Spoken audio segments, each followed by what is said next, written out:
大家好啊，咁我就係叫阿 P，嚟咗日本3年左右啦。3年再之前咧，我就喺日本留學過一段好長嘅時間。咁啊，翻香港嘅都有做過一啲唔同嘅工作啦。咁之後就翻嚟呢邊。大家望我應該估唔到我年齡啊，我已經差不多去到4字啊。都係而家三嘟啦，不過都就嚟過多幾年就4㗎啦。我係喺呢邊做任何嘅事情啊，搬屋啊，租公司啊，你唔會有人知道我係即係唔會感覺到我係一個老闆啦，或者係一個社長嘅身份去做呢樣嘢，因為我個人就冇嗰個氣場，亦都冇嗰個感覺。咁所以咧，譬如租屋啊、進公司嘢啊，好似係一個代人去做咁樣嘅一個人啦。之前我搬屋啊，去租咗一間一戶建嚟住啦。咁我租個公司都同我講，佢話：哎呀，你即係我同我太太啦。咁佢話：你哋2個就好啦，嚟留學可以住到一間咁大嘅屋咁樣。呢個就係發生嘅嘢。我坐呢度好啊，因為咧有個好搞笑嘅佢咧。而家我係做一個關於買賣呢個嘅vintage 嘅袋嘅一個職業嚟嘅。咁如果再深啲，而家講緊我自己做啲咩，就係我係一個 buyer 買家，或者有啲好多好靚嘅名，咩精品師啊。最主要嘅工作就係要喺日本啦，或者世界各地啦，去揾一啲唔同嘅珍貴嘅vintage 嘅款啦，或者係新款都有嘅。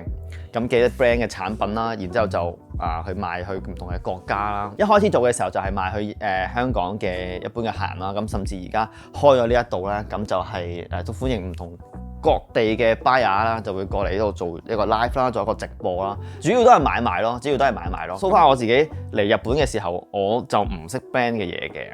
講真，我一開始係唔熟嘅，我係連 Gucci 同埋 Chanel 個 logo 咧都會搞錯人哋，因為新款嘅 Gucci 個 logo 就係有2個 C 字咁樣啦，類似 GC 咁樣啦嚇。一開始我唔係諗住嚟發展呢一個行業。當初我嚟嘅時候係有一份工作啦，咁有個朋友介紹俾我，咁入咗去做一個即係 IT 啦，或者叫做 design 公司嘅裡面嘅一啲嘢啦。咁當然啦，嚟到就可能我又唔適應同日本人去即係工作啦。咁最尾就好快就離咗職嘅，因為嗰陣時太太啦，嗰陣時仲係女朋友啦，就準備會過嚟留學嘅，咁所以都好擔心。即係或者係經濟啊，或者自處理好多嘢嘅方面嘅問題啦。咁嗰時咁啱有個朋友仔啦，即係都係香港人嚟嘅，咁就即係好幫我啦，我恩人啦。咁就俾咗啲提案我，就話：哎呀，試下自己做老闆啦，不如你個人個性格咁強勢，或者咁多主見，可能你自己做會好啲。咁所以一開始我轉咗個簽證之後咧，我係做一啲代購啦，可能係一啲餅乾啊，或者手信，甚至係玩具。其實任何精品我都會做嘅。咁嗰陣時又我太太對精品都有一定嘅熟悉，咁我完全唔識，咁我就俾咗一定嘅金額佢，我就話：你呢個10萬，我俾晒你，你中意買乜就買乜，你買咗翻嚟賣到嘅就耶啦，係咪先？如果假設賣唔到，咁都冇辦法，因為做生意唔一定係賺噶嘛。咁嗰時我腦就係諗，喺拍賣行買翻嚟一定係平過喺出面買啦，係咪先？咁如果佢又開心，又可以試到何樂而不為咧咁樣。咁一開始我哋係做一啲呢啲一啲 accessory 先嘅，因為佢個單價比較平啲啊，咁所以就以啲做嘅。一開始個感覺買貨都唔會話好貴啊嘅感覺啦。咁所以但慢慢之後就做咗袋嘅。咁一開始我都係主要做我嘅賣餅啊，或者係一啲其他嘅精品代購先。咁都係太太開始就做啦，或者我就慢慢去學習啦。咁我都有去好多唔同嘅地方拍賣會，或者識其他唔同嘅日本人。或者其他國籍嘅人啦。以前啦，我都係做直播嘅。咁我做直播嘅時候咧，就係一間屋啦，咁係一個和室嘅屋。咁慢慢就越轉越大，就而家去咗而家呢一度咁樣一個情形。之前咧未有一個固定嘅地方去工作嘅時候啦，就喺和室嗰度啦。我哋經常咧就會同我太太啦、阿 Kimi 啦，就會一齊揸車去唔同嘅地方啊，去一啲鄉下啲嘅地方咧去探店，或者去揾一啲唔同嘅產品啦。咁因為嗰陣時咧啱啱開始做啊，未好似而家咁樣識好多拍賣會啊，好多唔同嘅倉庫，都係一間一間好細間咁樣去揾。嗰陣時最搞笑係咩咧？就係我哋咧揸車，咁其實日本咧啲隧道費就好貴。咁可能係講緊一日來回係200-300蚊嘅隧道費，因為要去遠啲嘅地方。咁嗰陣時我頭先講啦，我仲係住喺新宿嗰邊。咁每次咁樣揸車出去，然之後就去唔同嘅鋪頭去影相俾啲客人睇，睇下我哋有冇興趣買。最開心嘅係咩咧？就係唔食白果就當贏㗎啦！因為你只要唔賣到一兩個，希望賺到個飯錢，希望賺翻嗰個隧道費，希望可以再有客人留喺度，我一定會有一日影到有人問我個袋，有人問我，有人想要，慢慢儲翻嚟。所以我可以嚟到呢一間倉庫都好多謝，好感激之前一直嘅客人嘅。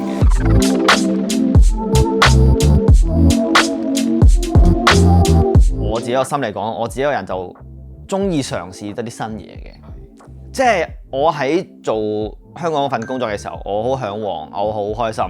咁但係一個都有自己一個 comfort zone 度嘅，我覺得可以再嘗試下嘅時候，就想嘗試多啲咯。因為我覺得嗰份工作對我嚟講係我做到退休都係咁噶啦，咁所以我就想去咗嘗試先。即係你而家背景見到咁多度，而家係你嘅鋪頭嚟嘅。係。呢一個就係我喺橫濱嘅一個小店啦、鋪頭或者係倉庫啦。咁我哋有好多唔同嘅牌子嘅 product 啦。我都係住橫濱嘅而家。以前因為租呢度，咁啊原本我係住新宿嗰邊嘅，跟住之後就要即刻揾屋啦過嚟呢邊啦。咁就揾咗一個地方就係呢度開車，因為我好中意揸車嘅。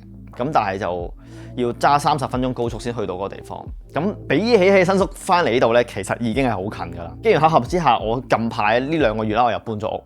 咁就而家翻屋企咧，就只係需要行過隔離1分鐘嘅啫。Sorry 嚇。住公司附近，你覺得最大嘅好處？最大嘅好處就係我夜晚開直播開，因為我自己主要工作就係同唔同地方嘅 buyer 去交易啦。咁但係因為我係由香港嘅一般客戶叫起家啦，咁所以我一直都會有做翻一般客戶嘅。咁我自己亦都會做 live，咁但係其實時差係爭1個鐘嘅啫，日本同香港。但係大家都係中意喺臨瞓前先睇 live 噶嘛，咁所以就會我有時呢度會做到夜呢日本時間1-2點，其實只不過香港時間11-12點，即係大家啱啱攤喺張床度勁正狂撳緊手機嘅時候，咁所以就會變咗做1-2點，我再揸半個鐘頭車高速翻去，就會搞到成個時間好夜。咁我第二日又好朝頭早好早翻嚟咁。但所以而家搬咗過嚟咧，我就隨時都可以做到夜又得，都係行翻去啊。甚至我因為我而家養咗貓咪啦，咁所以我又要照顧佢，所以我就近啲會比較方便啲。大概譬如翻工一日嘅行程或者流程，大概當普通嘅人。其實因為我做呢個工作上啦，要做嘅嘢好多，咁所以冇話一日一定係fix死做啲咩嘅。咁如果係要做嘅話，大概就譬如好似今日咁，每一個星期嘅拍賣咧就又會唔同嘅。咁我要睇唔同嘅拍賣行嘅拍賣啦，咁啊有咩貨啦，或者要出去倉庫或者揀貨啊、支持嗰啲。咁所以我主要工作就係買賣唔到都係買咁樣咯。因為其實咧我個人咧係有一種。即係譬如如果我有一隻顏色咧，我係想要晒咁多隻顏色嗰啲人嚟嘅。咁一開始雖然我唔中意任何嘅，即係對 brand 嘅嘢冇興趣啦，但係我好容易好投入嗰個工作嘅。但係我個人咧就唔會唔捨得嘅，即係我買，你一次同我掃走晒咧，係非常歡迎嘅。我會開心，因為我開心嘅係首先梗係賺到錢啦。第二就係、是，就算賺唔到錢都好，我會覺得係即係證明我嘅眼光或者我中意嘅嘢，對人哋都係中意，證明我係選擇上係冇錯。但係你見到我而家有咁多嘅嘢，就即係證明我嘅眼光係錯咗。大概有幾多個台你後面？即係淨係呢度啊？我諗我而家鋪頭加埋下所有嘢，用千零2000件產品。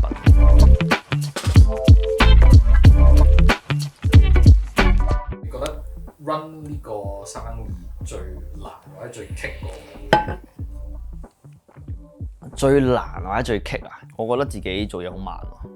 即係自己嘅事情，我覺得自己嘅發展太慢咯。我自己投放嘅時間，或者可能比起人哋創業，覺得好似唔夠多咁樣。同埋最主要係因為我個人咧就比較即係直接啲。我唔係一個學習行動嘅人，我係需要一個睇到即刻行動，而用行動嚟學習嘅人，所以我其實有好多失敗品，而咁都自己收藏晒啦，或者都係攞翻嗰個嚟不斷試咁樣。因為我唔想係我試完花好長嘅時間去試完 OK， 然之後再攞去做，我係想直接實戰嘅人嚟。其實講真，我係一個冇 planning 嘅人嚟嘅，但係我係一個好多想法嘅人嚟。咁所以其實譬如可能而家我有機會喺度學拍片啦，咁咁我都會想係將來會多啲呢啲唔同方面嘅發展嘅公司。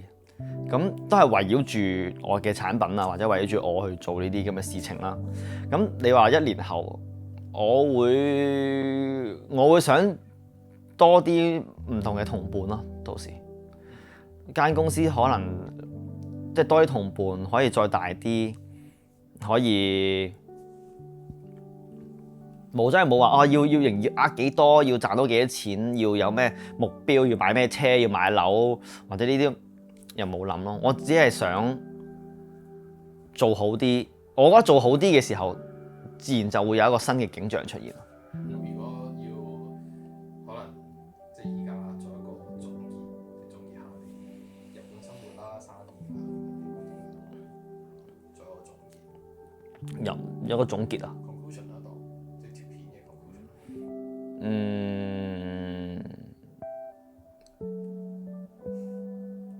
因為諗唔到，開心咯，正咯，可以嘗試到好多嘢咯。